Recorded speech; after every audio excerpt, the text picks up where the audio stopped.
When I was growing up, to be a drug dealer was a prosperous position. You were honored. As a teenager on the streets of Buffalo, New York, Guy Ianniello hung out with gangs and experimented with drugs. Drugs were just pills at first, and then it went to marijuana, and then it escalated and got bigger and bigger, and the drugs became more of a friend to me than anything else. Guy joined the Navy in 1972. Instead of straightening up, he fell even deeper into the world of drugs. At that period of time, I got into drugs very heavily, especially in the military. In fact, I got involved in a group of individuals, civilian and military individuals, that were involved in the drug world, and it really escalated my drug abuse to where at one time I was shot at and almost killed. When he left the military, Guy became a full-time drug dealer. But he was arrested in the biggest cocaine bust Western New York had ever seen. So at the age of around 21, I was sentenced to prison for life. After serving only a year and a half of his life sentence, Guy was paroled. He married an old acquaintance, Kate.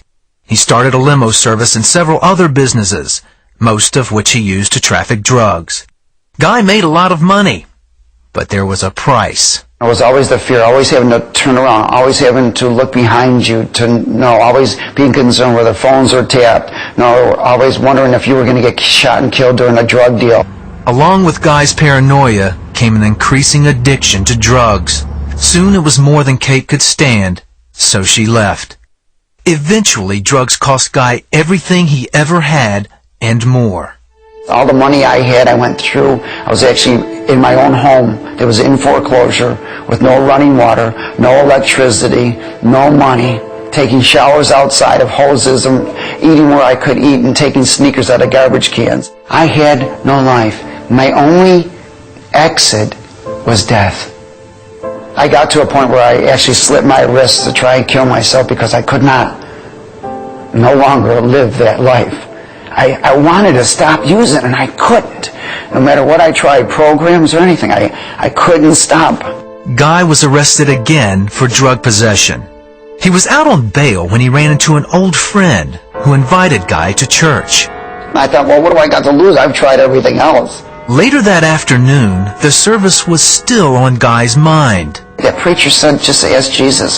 So I sat up and I said, you know, God, I know you're out there somewhere. I know you're out there somewhere. I believe you're out there somewhere. I've been brought up that way, to believe that there's a God, but I don't know you. And I said, you know what? I began to weep and cry, and I began to repent. I said, you know how many people I've hurt? I said, I'm sorry. How many families are destroyed? How many people I killed by selling them drugs or causing money to go into a place where somebody was murdered or whatever. And it just began to affect me terribly, and I began to weep and cry, and I said, I'm sorry for everything I've ever done. And I said, Jesus, please take this life over and come into this heart, take me. All of a sudden this love started filling me. It was overwhelming me, and I began to discern or compare that this love was everything I've been looking for through drugs, alcohol, women, power, money. And I realized, wait a minute, it's you. It's you I've been looking for this whole time. You. Guy couldn't wait to tell everyone he knew about his encounter with Christ. He even flew out to tell his ex-wife. Kate couldn't believe the change. I saw the same person in human form, but he was entirely different in every other way. He was just so alive. I saw what born again really meant. The change Kate saw in Guy prompted her to make her own decision to accept Christ. I was in the New Age just really looking for a supernatural God. If God was God, he could still do supernatural things.